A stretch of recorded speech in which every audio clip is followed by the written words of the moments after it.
Mu kakiiko k'ebyobulamu okuttaanya kw'ebyo ebitunuuliddwa okukolebwa minisitule eno mu mbalira y'omwaka gw'ebyensimbi 2022-2023, Dr. Jane Ruth Aceng ategeezezza nti omulimu gw'okuzimba eddwaliro ery'omulembe erya Lubowa Specialized Hospital, minisitule y'ebyobulamu gwagijiddwako ne guweebwa akakiiko k'abaminisita akakulirwa Ssaabaminisita Robinah Nabbanja. The developer has sourced for the money and a new contractor to continue work that is now directly under oversight of the office of the Prime Minister.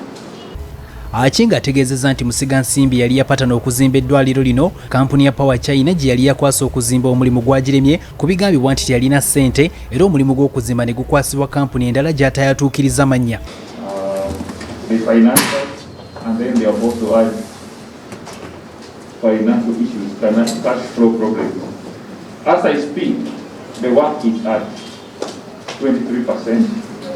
Kyokka ababaka abawerako kakiiko kano basigadde si bamativu nga beewuunya omulimu ogwateebwamu ensimbi ennyingi bwe ziti n'ekigendererwa eky'okuyambako eggwanga gye zikwatiddwa.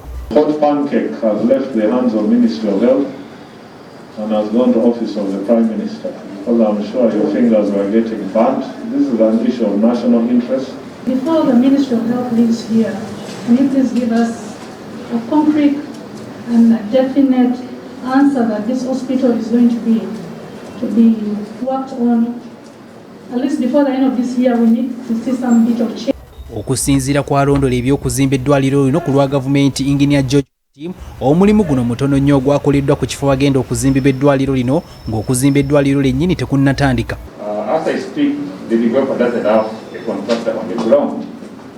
They are in the process of procuring another contractor. Chair, you are aware initially they were supposed to have worked with the Robo, that did not work.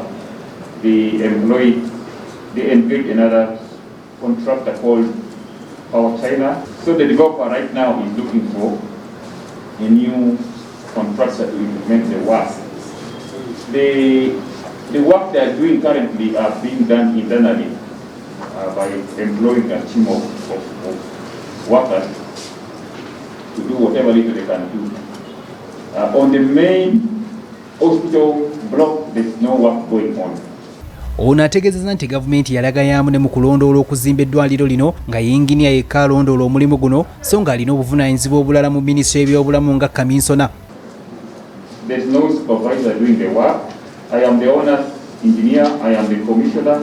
I don't stay at the site to approve works on a day-to-day basis. I only go when they have called me. I only go when I've got time. We need funding.